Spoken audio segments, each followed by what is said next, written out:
I am Ryan McKnight. I'm Cara Santamaria. I am Christopher Smith. Hi, I'm Andrew Torres. This is Naked Mormonism, the serial Mormon history podcast.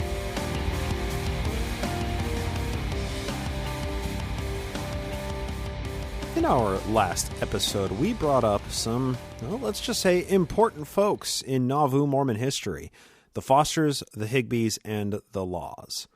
We're going to spend the next 3 episodes talking about each of these families individually, what happened to them, why they're important, and what their association with Nauvoo Mormonism ultimately resulted in.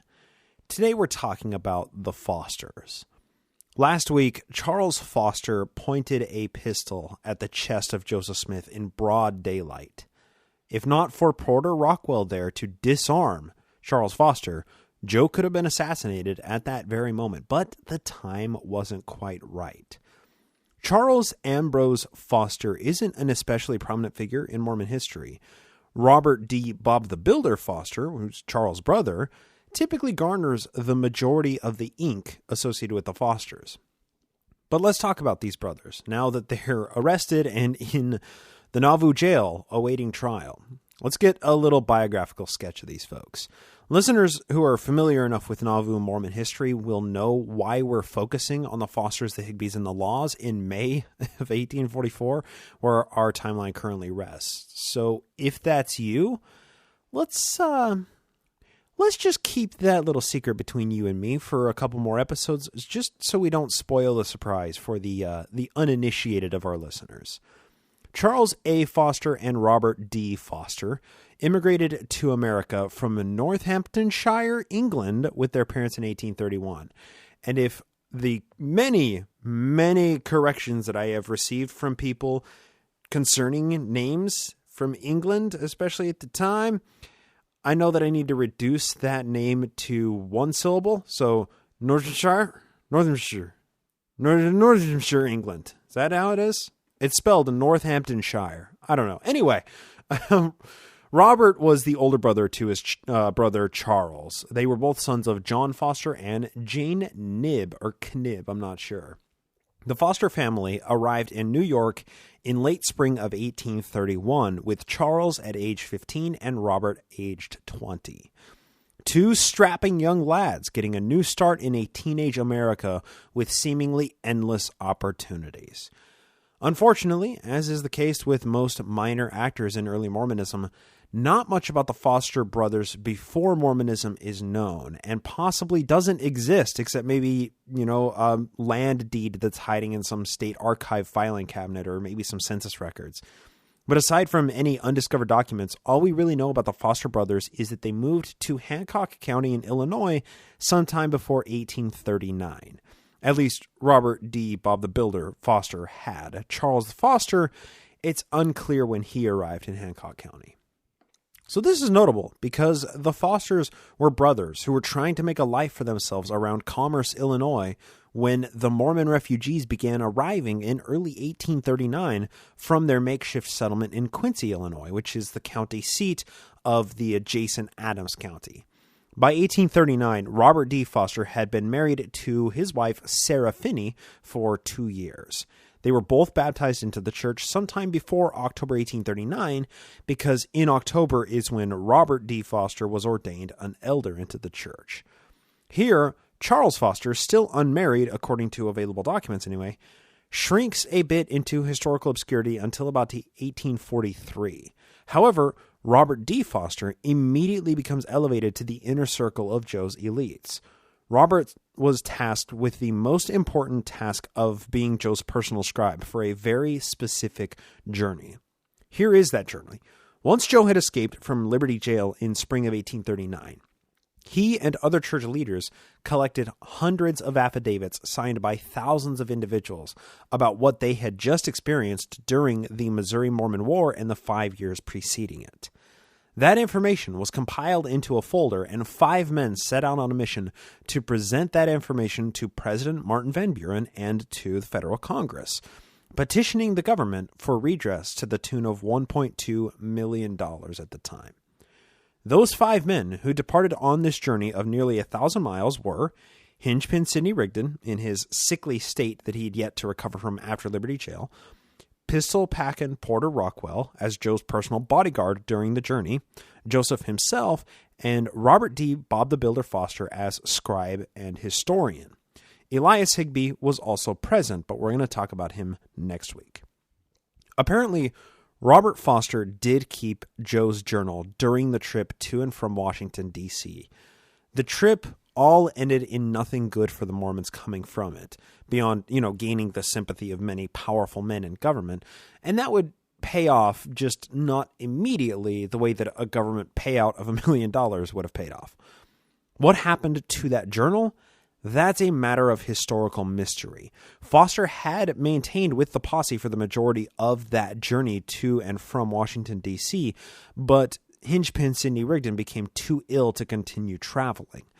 This is from the Dan Vogel History of the Church, Volume 4, all the way back in Volume 4, page 21, quote, "About this time we had arrived near Columbus when the roads were so bad, Elder Rigdon's health so poor, and the time so fast spending, when it was necessary for the committee to be in Washington, that I started in the stage with Judge Higbee on the most expeditious route to Washington City, leaving Rockwell, Rigdon, and Foster to come on at their leisure in the carriage." End quote.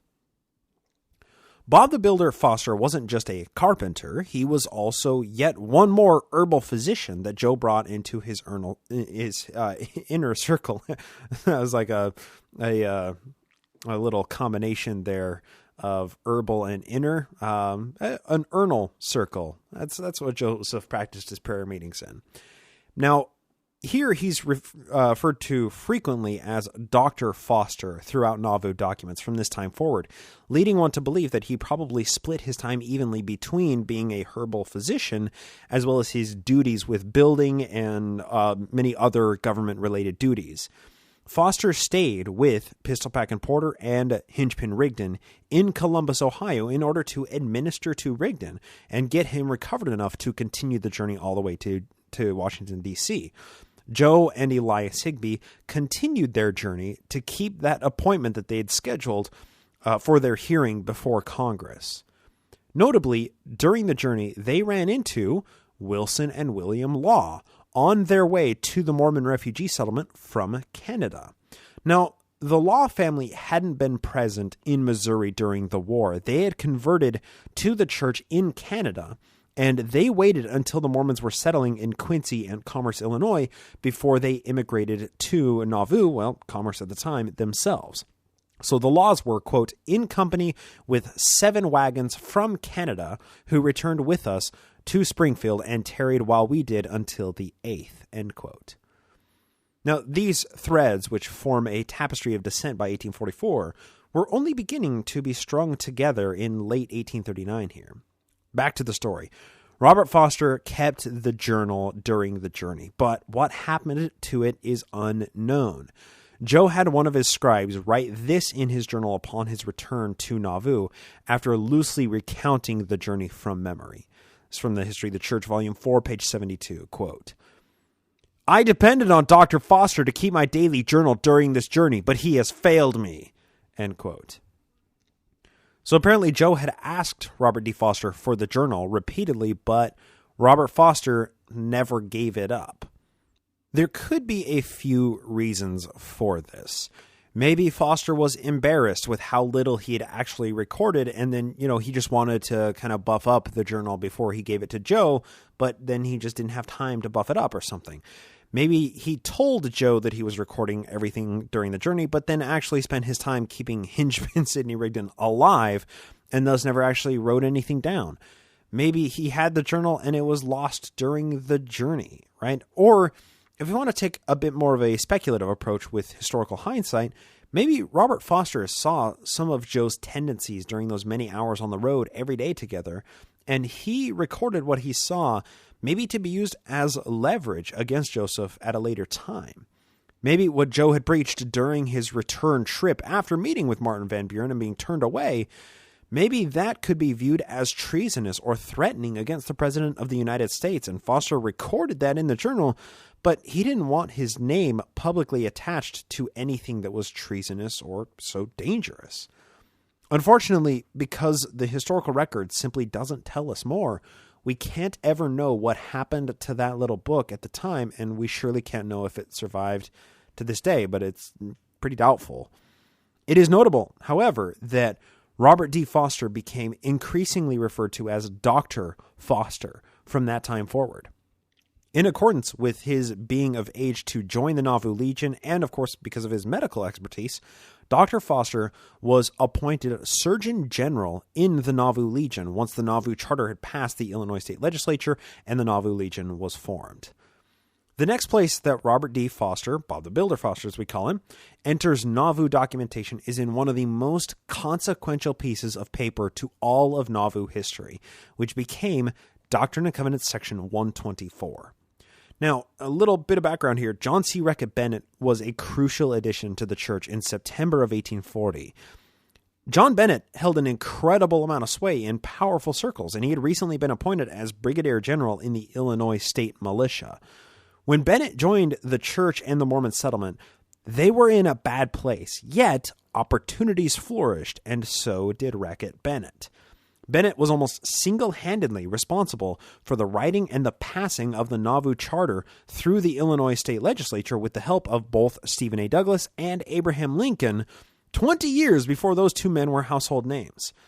The Nauvoo Charter established the legal framework from which Nauvoo would be constructed, and it granted the Mormon leadership all sorts of incredible rights, including taxation, the Nauvoo Legion, the Nauvoo Municipal Court, and plenty of other necessary items when building a society, or in this case, a theocracy.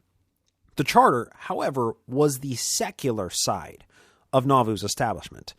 Concomitant with it going into effect in February of 1841, Joe gave a revelation which has become modern Doctrine and Covenants section 124, establishing the religious side of Nauvoo and entangling many of the affairs and government bodies formed by the Nauvoo Charter, and staffing many of the committees with people who were all members of Mormon leadership.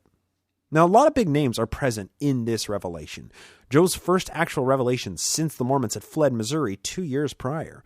Vincent Knight, Hiram Smith, George Miller, Lyman White, John Snyder, William Law, a bunch of Nauvoo Mormon elites are called by name in this revelation, which gave specific instructions to each of these respective people or called them to specific positions.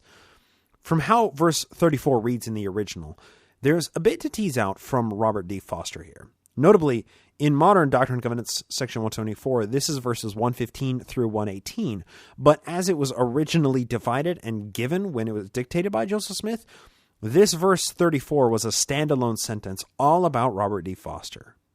Verse 34, quote, "And again, verily, I say unto you, if my servant Robert D. Foster will obey my voice, let him build a house for my servant Joseph," Bob the Builder Foster, "according to the contract which he has made with him, as the door shall be opened to him from time to time. And let him repent of all his folly, and clothe himself with charity, and cease to do evil, and lay aside all his hard speeches. And pay stock also into the hands of the quorum of the Nauvoo house, for himself and his generation after him, from generation to generation. And hearken unto the counsel of my servants Joseph, and Hiram, and William Law, and unto other authorities, which I have called to lay the foundation of Zion. And it shall be well with him forever and ever. Even so, amen." End quote.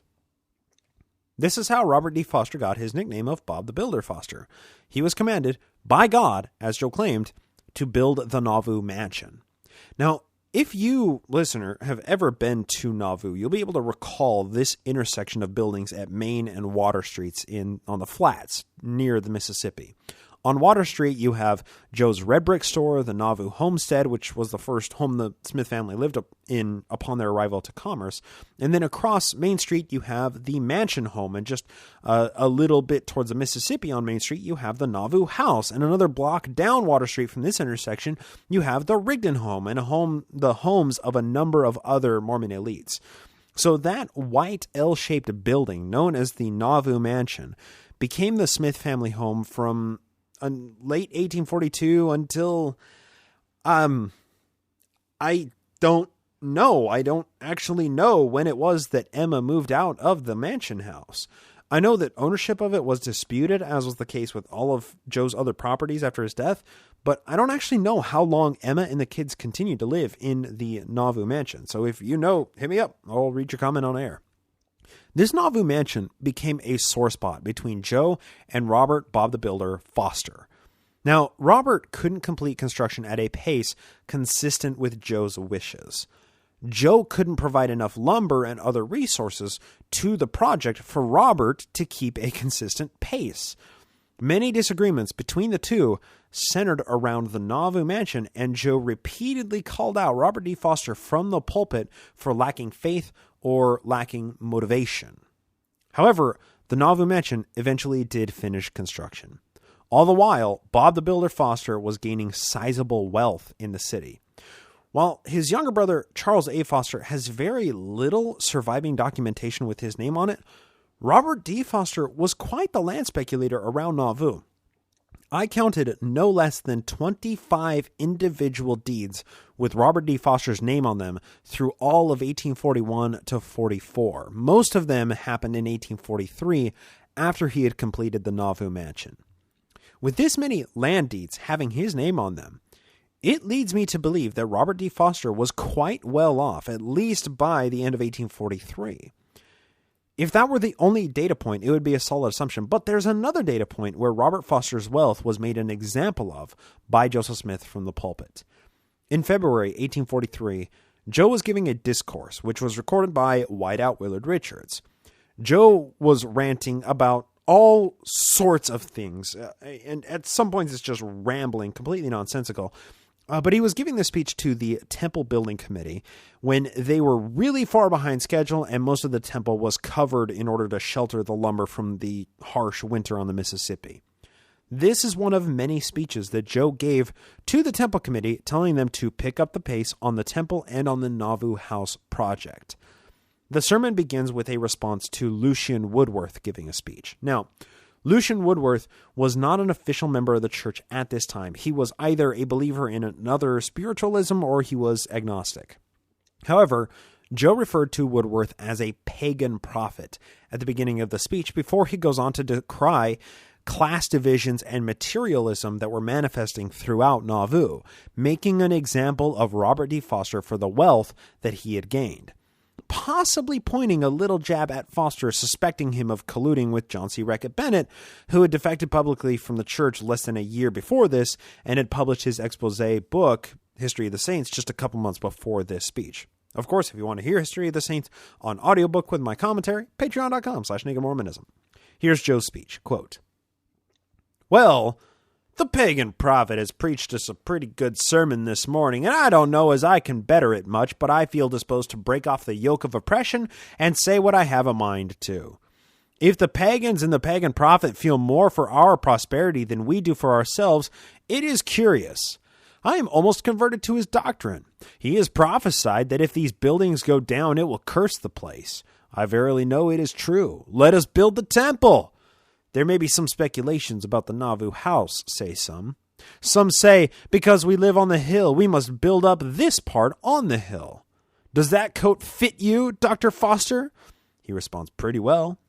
Put it on then. This is the way people swell, like the ox or the toad in the fable. They'll come down under the hill among little folks and say, Brother Joseph, how I love you. Can I do anything for you? And then go away secretly and get up opposition and sing out our names to strangers and scoundrels with an evil influence.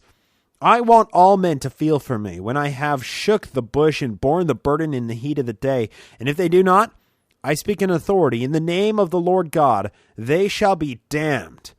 When men have done what they can or will do for the temple, let them do what they can for the Nauvoo house. We can never accomplish one work at the expense of another. There is a great deal of murmuring in the church about me, but I don't care anything about it. I like to hear it thunder, and I like to hear the saints grumble, for the growling dog gets the sorest head." End quote. This whole speech is pretty common bloviation from the pulpit by Joseph Smith as Dissent continued to grow through the last half of 1842 and then into 1843 when this was given. However, Robert D. Foster did respond when he was directly called out for being relatively wealthy as a result of the Nauvoo house stock trades. Foster was commanded explicitly in verse 34 of D&C 124 to purchase stock in the Nauvoo House Association, as was William Law and many others. He had purchased a significant amount of those stock certificates. These stock certificates became money in Nauvoo, and throughout most of 1843, Bob the Builder Foster was flush with Nauvoo house stock. Here is what Foster said in response to Joe calling him out for being wealthy. Quote, "As I closed, Dr. Robert D. Foster remarked to the assembly," this is what Foster says, "Much good may grow out of very little, and much good may come out of this. If any man accuses me of exchanging Nauvoo stock for rags, etc., he is mistaken. I gave $1,000 to this house," this he said upon his own responsibility, "and $50 to the Relief Society, and some to Fulmer to get stone to build Joseph a house. And I mean to build Joseph a house, and you may build this, and I will help you. I mean to profit by this, and I will divide the mammoth bones with you. I am guilty of all of which I have been charged." End quote. So that whole speech and exchange with Robert E. Foster, that comes from pages 277 through 79 of Volume 5 of the Vogel edition History of the Church. Robert D. Foster did continue through all of 1843 buying and selling Nauvoo house stock certificates and land deeds. He made a considerable amount of money, which was great as long as he was loyal to the leadership and cause of the church. Joe liked to dote upon his loyal sycophants to inspire deeper loyalty, but granting wealth to followers has diminishing returns, and eventually people like Robert E. Foster stop overlooking the signs that Nauvoo was a corrupt empire at the core. Foster had, in multiple instances, demonstrated his loyalty to the prophet, though. A case in March of 1842 reveals a scenario where Foster's loyalty to the prophet squashed a dispute that Joe had with somebody to which he owed money. Amos Davis was a convert in 1840, and he had built a tavern in Nauvoo. Joseph Smith owed Amos Davis a whole bunch of money because Joe owed everybody money in 1842, and he was woefully in debt. You see, Joe had planned on that government payout from earlier when he met in D.C. with Martin Van Buren in Congress, and he was banking on that to fulfill all of the debts that he had incurred during the Mormon settlement in Commerce, which became Nauvoo. When the government told Joe and the Mormons to figure it out for themselves, Joe was on the hook for over $200,000 in 1840s money in personal debts just for land. He was in debt unknown amounts of money in small bills to hundreds of other people for everything from food to saddles and tack at the red brick store that they had in stock there. With Nauvoo house stock certificates serving essentially as money, Joe tried to pay debts back with these certificates or by giving people land in Nauvoo or even in Kirtland. The more that he gave out plots of land, especially in Nauvoo, the less value each plot of land carried, and the Nauvoo economy was incredibly volatile. So Amos Davis was furious about the debt that Joe owed him as his tavern business was struggling to stay afloat. In addition to this, John C. Bennett, as mayor at this time in early 1842, was a teetotaler prohibitionist. Bennett had been able to pass alcohol prohibitions through the Nauvoo City Council, making tavern keeping a really tough job. Various taverns, which cropped up before the prohibition went into effect, were visited by the city marshal, Dimmock B. Huntington, and they were shut down. However, some of these taverns continued to operate with Joe's approval, whether because they were loyal to him or because they had some kind of leverage over Joe, I don't really know. Amos Davis was probably allowed to operate his tavern because he fell into that second category. Joe owed him money. He had leverage over the prophet. The situation continued to build tension between Joe and Amos Davis. One day in early March 1842, Joe went to Davis's tavern and asked for a drink. Maybe he was invited, maybe he just walked in. The record doesn't really tell us. It's not very clear. Amos Davis refused to serve Joseph Smith until the debt that Joe owed him was paid. Joe told Davis that he would pay the man in land deeds or in Nauvoo house stock certificates.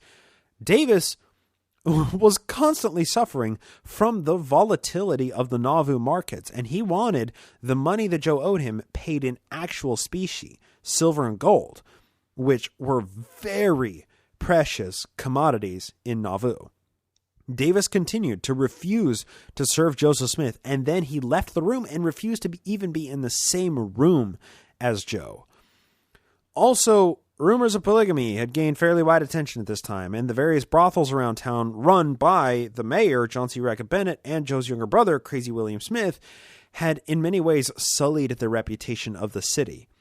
Amos Davis called Joe a, quote, whoremaster, scoundrel, rascal, liar, knave, and swindler, end quote.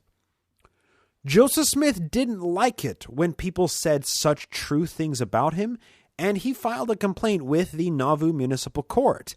Amos Davis was arrested by Marshal Dimmick B. Huntington and brought in before the court the following day, which was chaired by Joe's best friend, Mayor John C. Rackett Bennett.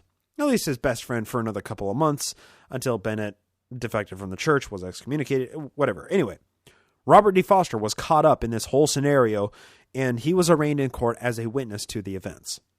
Here's what Robert D. Foster testified, and you're going to find a link to this in the show notes as Nauvoo v. Davis from the Joseph Smith papers. Quote, Robert D. Foster was at defendant's at supper. Defendant, of course, is Davis. Defendant said he would be damned if he could go into the room where Smith was, that Smith had broken his pledges to him, and that he considered he intended to swindle him, and that he knew it. Witness, Foster, was requested to tell Smith to leave the tavern house. He delivered the message, which was from defendant's wife, and Smith went. Defendant, Amos Davis, then came into the room, and defendant said he was willing to meet Joseph Smith in the woods with words, fists, or rifles, that he believed Joseph Smith was a damned whoremaster, and that he was a scoundrel or rascal. Does not believe Mrs. Davis asked Joseph Smith to tea, but that Mrs. Hibbert or Mrs. White, and cross-witness, talked to Davis to pacify him. Mr. Taylor was present. Defendant did not speak to Joseph Smith, but about him. Now examination by the defendant, Amos Davis. Did not recollect, defendant said, in his opinion. Witness offered to buy the promissory note of Joseph Smith, but defendant, Joseph Smith, told witness he would pay the note defendant held in property. By the mayor, cross-defendant, said that Joseph Smith was either a swindler or a damned swindler.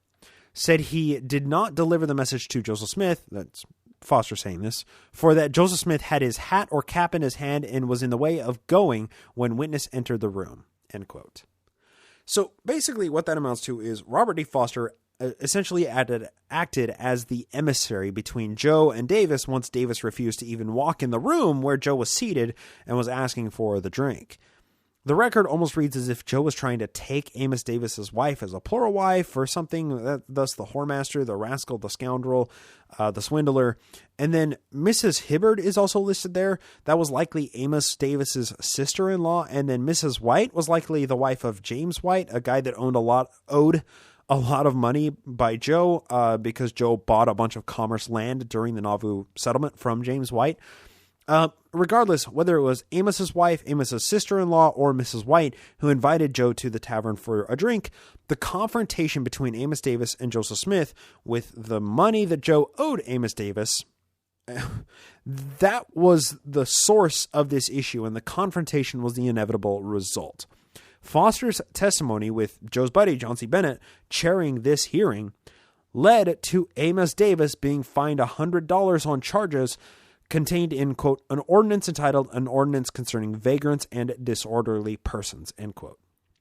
Amos Davis was charged with being a disorderly person, and he owed $100 to the government, which was run by Joseph Smith. One of the jurors during this hearing, fun little fact here, was the guy who founded the town that I grew up in, Prayer Against Sessions. Notably, during all of this, all of the witnesses called said something about Davis being abusive towards Joe, or that Joe was a stand-up guy, including Robert D. Foster. Davis was abusive towards Joe, but I would argue that abuse was warranted and justified. Joe was solidifying his position as a despot, and his war against anybody who spoke against him began in the Nauvoo courts.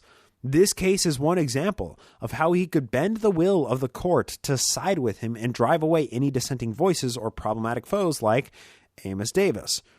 Robert D. Foster, in this early 1842 hearing, demonstrated his willingness to follow the prophet and testify to the events in a way that would help Joe's case and result in the conviction of Amos Davis. With that said, however, Robert D. Foster, and by proxy his brother Charles, began to be pushed to the outside of the church. While in 1842, rumors of polygamy were rampant and ubiquitous thanks to the expanding practice and the public departure and expose of Recca Bennett, but by late 1843, the High Council had seen the revelation on paper, right? Polygamy was aggressively expanding, and more men beyond Joe, Hiram, and Bloody Brigham were actually practicing it. The more people practicing polygamy, the more likely people are to believe the rumors and learn that a close loved one is caught up in the polygamy ring. Polygamy becoming more public, yet still hush-hush in some ways. It had some interesting effects for everybody in Nauvoo Mormonism. If you were somebody who was a bit more partial to, puritanical ideas of one man, one woman marriage, polygamy was viewed as abhorrent. But if you were a bit more liberal in your views of what constitutes love and successful relationships, the idea of polygamy presented an exciting prospect of aspiration in the Nauvoo Mormon superstructure. Now, an example of that division can be seen when we juxtapose the Fosters with William Clayton, or as we call him, William Claypen. You see, Foster didn't like the idea of polygamy, and he began to align himself with the leadership who knew that it was being practiced but were opposed to it. Those are people like William Brutus Law, William Judas Marks, Hinchman Sidney Rigdon, and frankly, the majority of other church leaders. These were the anti-polygamists, many of whom participated in explicitly non-polygamous sects of Mormonism after Smith's death, or altogether quit the Mormon game from that point forward. On the other side of that polygamy spectrum, we have folks like Hiram Sidekick Abiff Smith, Bloody Brigham Young, and William Claypen, who all practice polygamy and enjoy the fullness of the blessings and all of the other benefits which came along with being inducted into this super high-ranking inner circle. Here's from an article that James B. Allen published in the Journal of Mormon History in 1979 titled One Man's Nauvoo, William Clayton's Experience in Mormon, Illinois. We've referenced it on the show before. Quote, William Clayton was officially instructed in the doctrine of polygamy either in February or March 1843. Joseph Smith then authorized him to send for a young lady in England by the name of Sarah Crooks, and even offered to furnish the money for her journey. Clayton was apparently not shocked, and the prophet proceeded to give more instruction. In later months, as Joseph continued to teach him privately, Clayton became convinced that, quote, without obedience to that principle, no man can ever attain the fullness of exaltation in celestial glory, end quote. Back to Allen. Being convinced of a principle is quite different from putting it into practice, and therein lay a great human drama for Clayton. He was delighted with the possibility that Sarah Crooks would become one of his first plural wives, since he had known her back in Manchester and the two had become very, very close. Ruth, too, was acquainted with her. Ruth is Clayton's wife.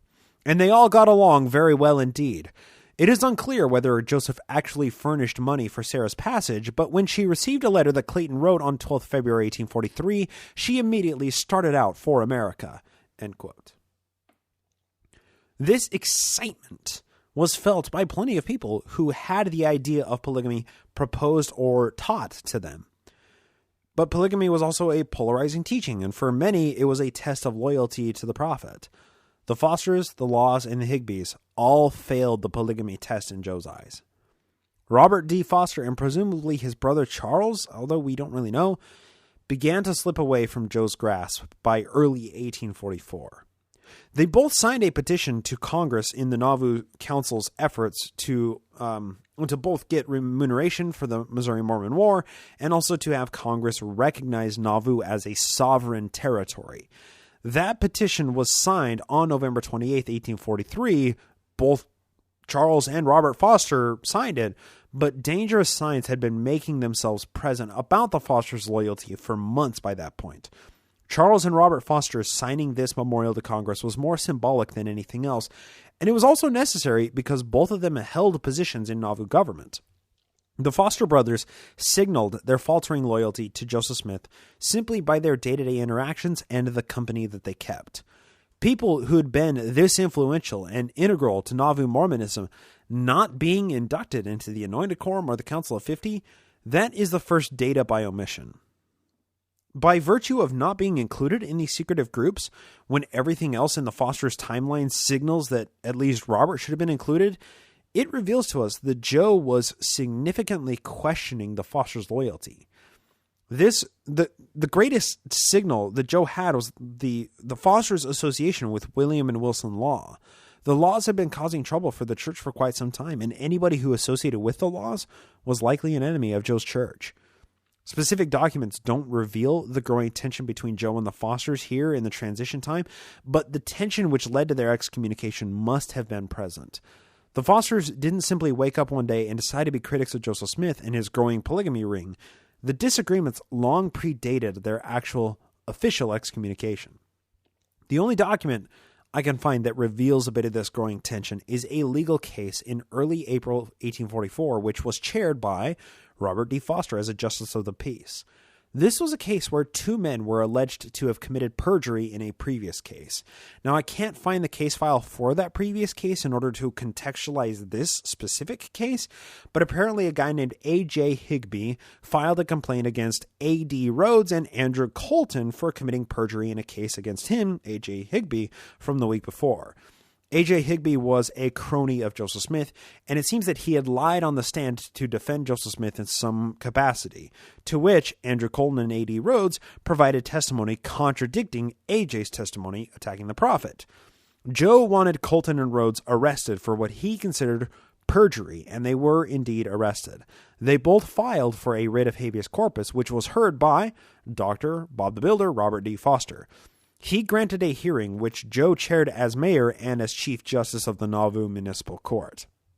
Not wanting this case to be referred to Carthage, of course, Joe punted on this writ of habeas corpus and referred it to a lower court, which Isaac Higbee refused to hear. This whole case wasn't resolved until September of 1844, but what it did do was effectively demonstrate to Joe that Robert D. Foster wasn't willing to let this complaint go. When doing so, letting go of it would protect the prophet. Instead, Robert Foster pushed this case through the court, and Joe was forced to chair a hearing where he had a vested interest in the person's remaining in jail in order to cover up polygamy. Now, this growing tension can be seen in a different court hearing in April 13th, 1844. And this is where Joseph Smith gets in a really heated exchange with Robert E. Foster and then began lobbing accusatory questions at Foster. Joe was also trying to press Foster for information on his fellow conspirators who were working against the prophet. Foster did the only thing he could in this situation. He turned into a stone from which Joe could get absolutely no information. Joe's reaction to Foster clamming up is to charge him with quote-unquote unchristian-like conduct, which provides a window into how liberally Joe used that charge against his enemies for his entire ministry. From Joe's journal, quote, Dr. Foster said he never had a secret interview with Dr. Goforth and stated what he, and then the rest of that is blank. On to the next page. Joseph. Have I ever misused you in any way? Foster's response. I do not feel at liberty to answer this question under existing circumstances. Joseph. Did I ever misuse you? Foster. I do not feel at liberty to answer under existing circumstances. Did I ever wrong you and deal personally misused you in any shape? I do not feel at liberty to answer. I have treated you with Christianly and friendly, too, so far as I've had ability. Tell me where I have done wrong, and I will ask your forgiveness. I want to prove to this company by your own testimony that I have treated you honorably. Foster responds, I shall testify no further at present. And then on to the rest of the hearing. Andrew Colton came up on habeas corpus and was discharged on the insufficiency of papers, after which Joseph preferred the following charge against Brother Robert D. Foster for unchristian-like conduct in general, for abusing my character privately, for throwing out slanderous insinuations against me, for conspiring against my peace and safety, for conspiring against my life, for conspiring against the peace of my family, and for lying." End quote. Now, whatever the details of this case, I'm having trouble parsing out. The result is what matters. This case was the last documented straw for the relationship between Joe and Robert D. Foster. Charles Foster, remember, is an inferior figure as far as documented history goes because Robert was much more involved in Nauvoo government, in Nauvoo politics, and in plenty of religious affairs. Presumably, Charles was more on board with his brother Robert than anything that might be done by the Nauvoo leadership. Unfortunately, we just don't know where Charles Foster is in all of this. Now, just a week after this hearing involving Robert D. Foster and Joe's final disagreement, the High Council held a meeting. Now, we only learned about this meeting from the Journal of Quilliam Claypen, which has a personal touch about the opposition to polygamy, in addition to the General Council being called to cleanse the leadership of polygamy dissenters. Quote from Quilliam Claypen, William Clayton. "Sarah Crooks has been at my house today, and before she left again, she shewed her enmity to Joseph and others in full. She's got a wicked spirit in her, and will be cursed if she do not repent," because she's opposing polygamy, even though she came over with the prospect of being taken as William Clayton's third wife at the time. Now here's the important passage. "I also attended in council with the 12 and High Council on the cases of the Laws and Robert D. Foster, when William Law and his wife Jane Law, Wilson Law, and Robert D. Foster were cut off from the church by unanimous vote." End quote. And just like that, on April 18th, only 7 days after the Council of 50 had elected Joseph Smith to be prophet, priest, and king, the Laws and the Fosters were excommunicated in absentia. They weren't even allowed to make their own case. Undoubtedly, Robert D. Foster heard of this excommunication and immediately began to suspect that his life was in danger.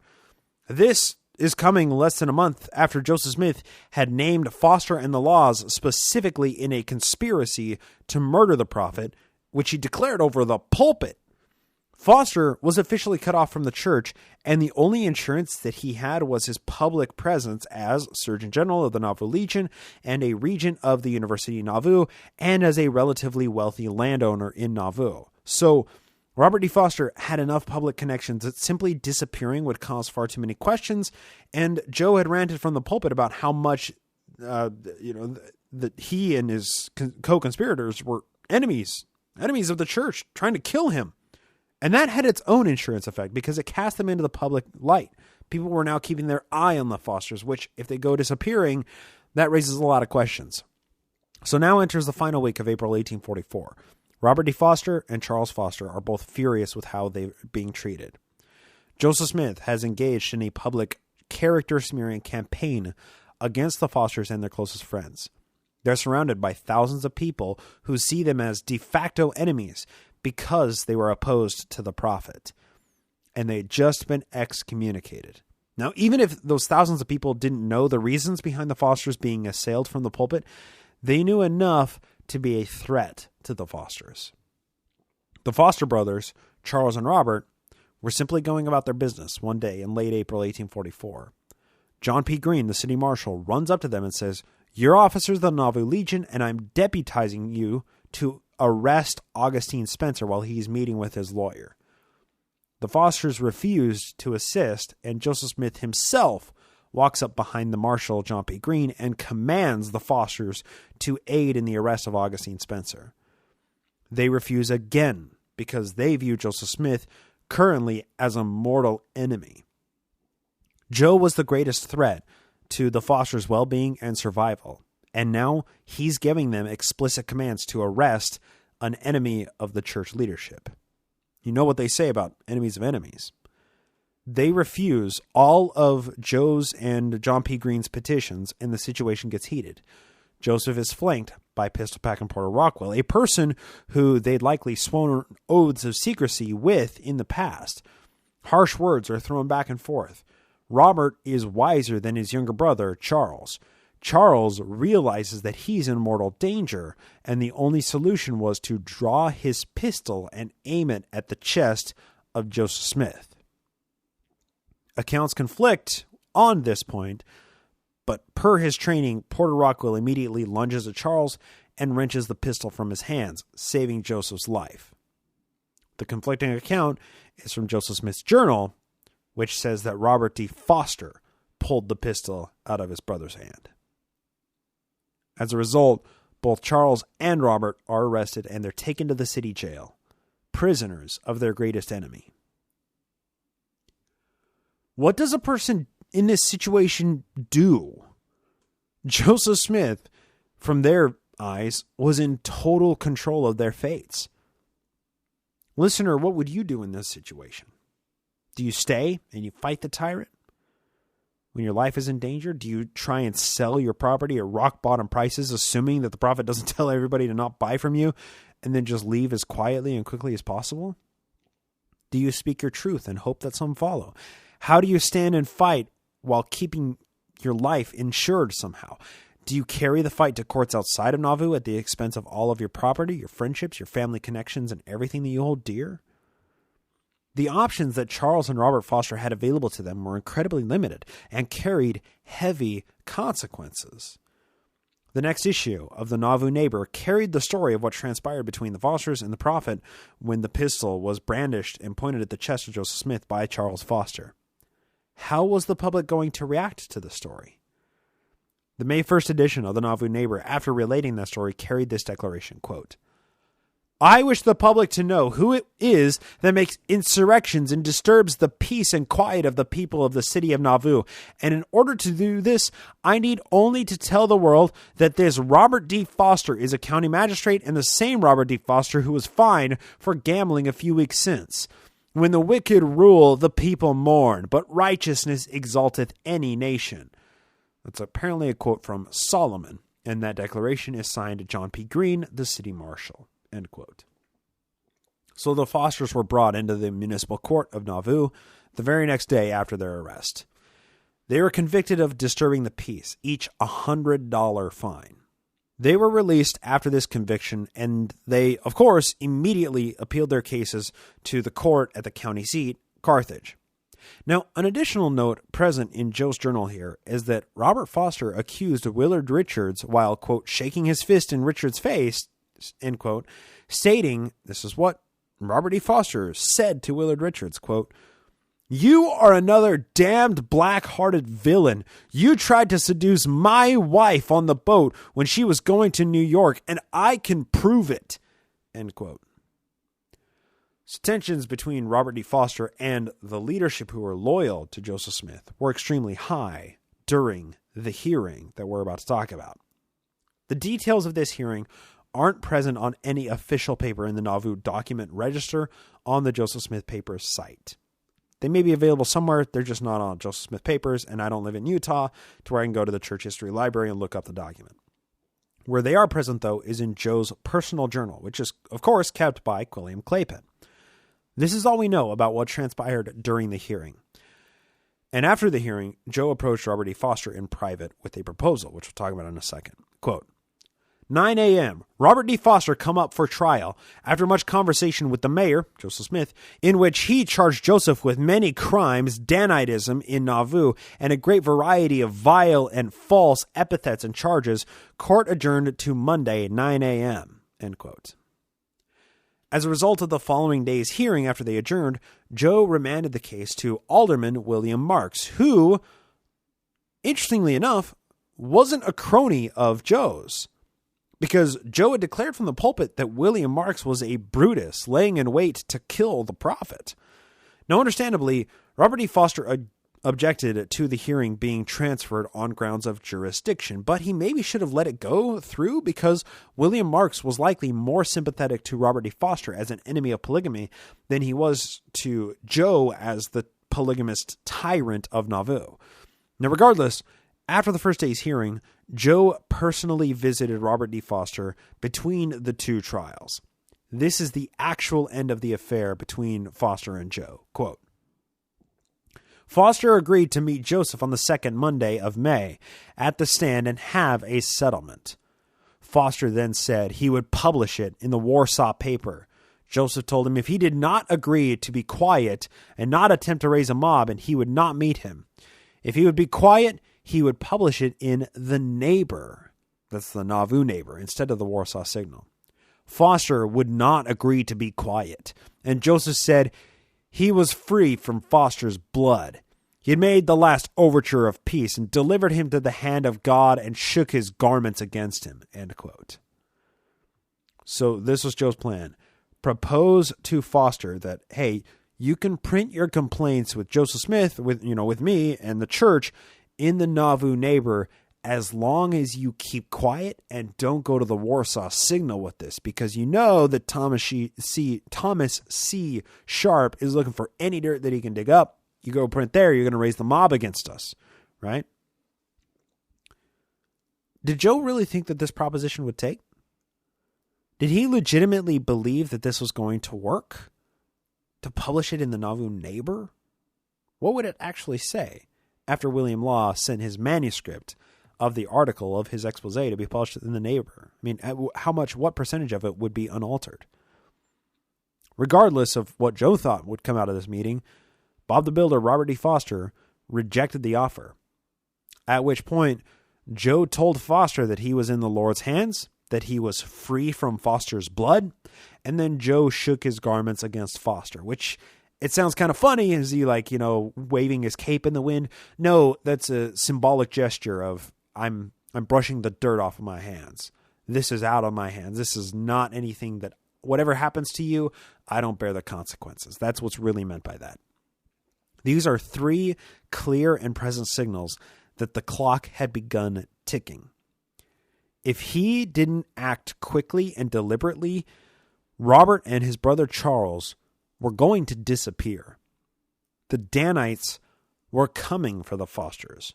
Marching orders had been given. Now, Foster had to line a few things up with his brother and with the Laws and with the Higbees. Then their survival would be ensured. However, that didn't stop people from visiting Foster to discourage him from going public with his impending expose. Meetings were immediately held among Nauvoo elites to determine what to do about the Fosters and their cohorts. During the Council of 50 meeting on May 6th, John Taylor reported that he had met with Robert Foster, and this is what John Taylor said, quote, Elder Taylor reported that he had visited Dr. Foster and had advised him to keep still, etc., and that all men who professed to be saints must support the church. Foster said he had no bad feeling and that he had been appeased, etc., and he was ready to meet on any honorable terms or receive any communication. He said he could do nothing. His wheels were clogged, etc., end quote. So Robert D. Foster telling Elder Taylor, I'm appeased, I'm fine, I'm going to be quiet, I don't have any bad feelings, I can't do anything, my wheels are clogged. That probably sounded like good news to Joe and his entourage, but was it true? Foster knew that Taylor was deep in the Council of 50 and the Quorum of Apostles. Taylor had only met with Foster on the prophet's direct orders, so of course Robert D. Foster would conceal his plans from John Taylor. Joe could see through the misdirection here and responded to the intel that Taylor gave and said in this Council of 50 meeting, quote, the chairman, meaning Joseph Smith, said he, meaning Foster, would do nothing again while God gives him breath. The chairman, Joseph Smith, decided that Foster and the Higbees were included in the last resolution and were all given to the buffetings of Satan, end quote. In Council of 50 terms, those are assassination orders. Joe wanted the Foster problem to go away, and he was putting pieces in place to have the Fosters removed. But there's strength in numbers. A meeting was held in the Temple Grove where the Fosters, the Higbees, and the Laws devised a plan and a very public demonstration, but we're not quite ready to talk about that meeting just yet. The same first week of May 1844, the Nauvoo Legion cashiered or released Robert Foster from official duty, meaning Robert D. Foster was excommunicated from the church, his post in the Nauvoo Legion had been taken from him, and Daniel H. Wells issued a writ of ejectment for anybody who had purchased any land from Robert Foster, meaning all of the land deeds or contracts with Robert Foster's name on them were no longer valid. Joe freezes accounts. That's what that was. Robert Foster was being completely starved out of the church, and the Council of 50 meetings had determined that his thread needed to be cut. The walls were closing in on both Robert and Charles Foster. The last data point I'll leave everybody with today, you, dear listener, is this small entry in Joe's journal from May 7th, 1844. Quote, "An opposition printing press arrived at Dr. Robert D. Foster's from Columbus, Ohio, as report says." End quote. The walls were closing in on Charles and Robert Foster, but they were on the right side of history. Now, worth brief comment here is the lack of options that Joseph Smith had. The walls were closing in on everybody, not just the dissenters. As time progressed, Joe knew that his name would be sullied and that he couldn't keep the secrets under wraps any longer. The great war machine, the Colossus of Talos, would soon be discovered. It was only a matter of time before Joseph Smith was exposed. And what would happen then? If not the Fosters exposing him, then who? If he doesn't handle this situation with the Fosters just right, how long before his empire comes collapsing in and crushes him beneath the weight of the broken, abused system that he had created?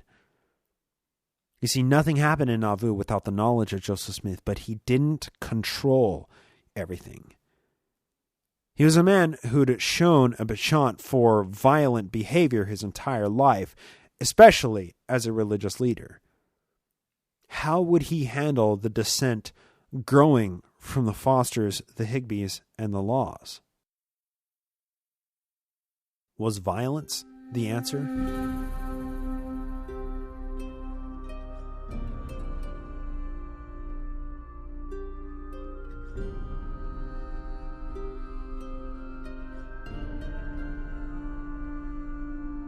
That's going to do it for our main segment today. I do have a little bit of listener feedback to get to here. And this isn't on the show specifically. This is on the Patreon exclusive feed.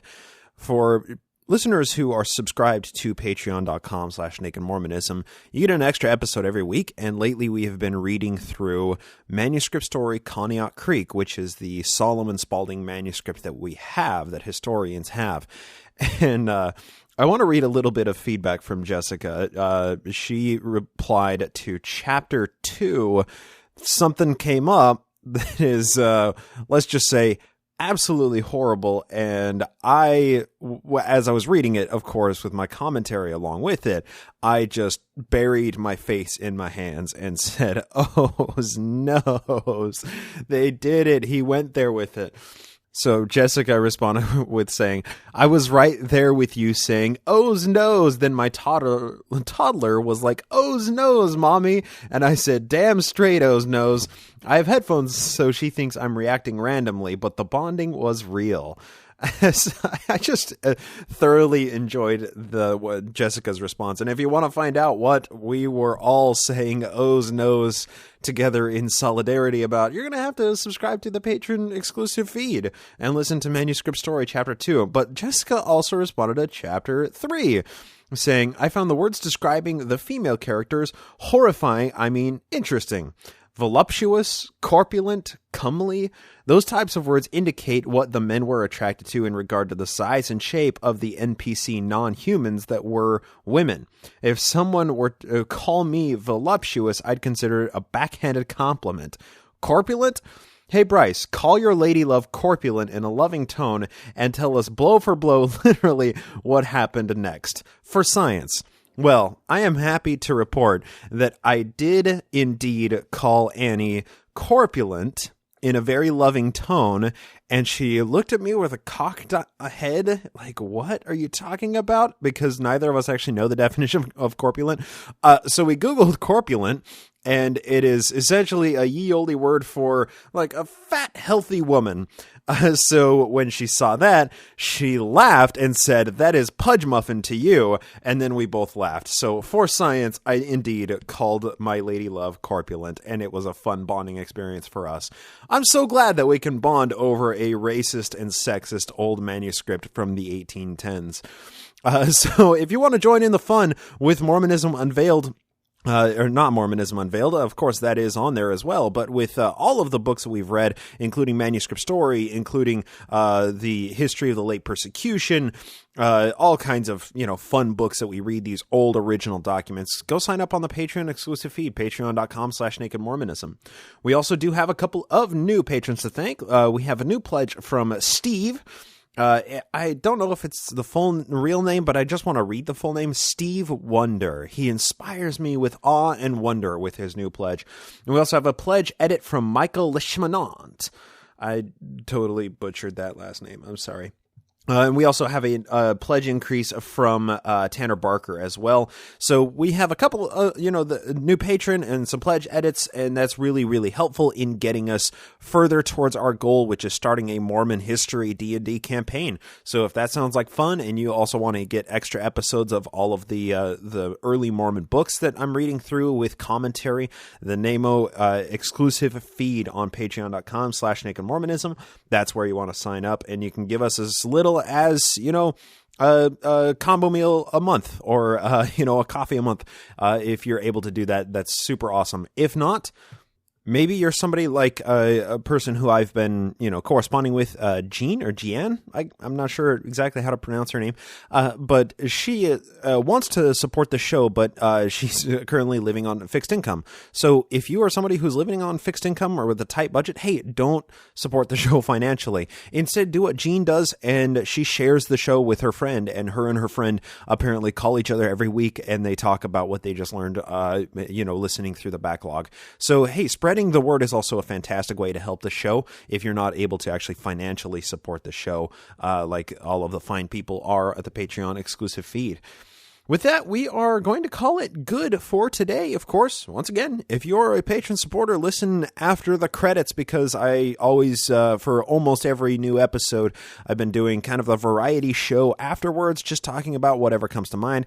I'm going to talk about BYU and kind of the honor code kerfuffle that has been going on with LGBT, LGB people there on the feed after the credits. So, if you are paying for the show, be sure to listen to the full show, the variety show at the end of it, where I also, fall back into my old and not safe for work roots. But let's go ahead and shut it down for the night. Thank you all so much for listening to the show. Thank you for lending me your ear.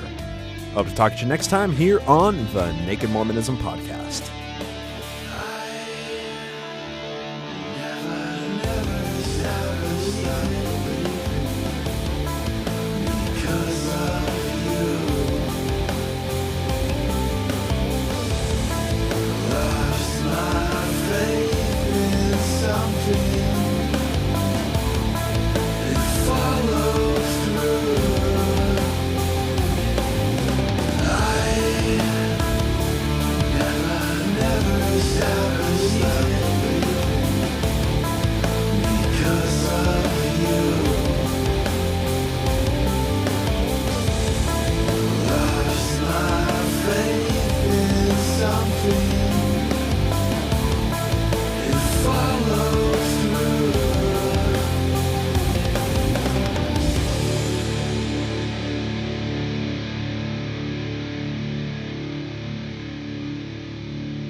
This podcast is produced with the help of Julie Briscoe as social media manager and Brian Ziegenhagen as audio engineer.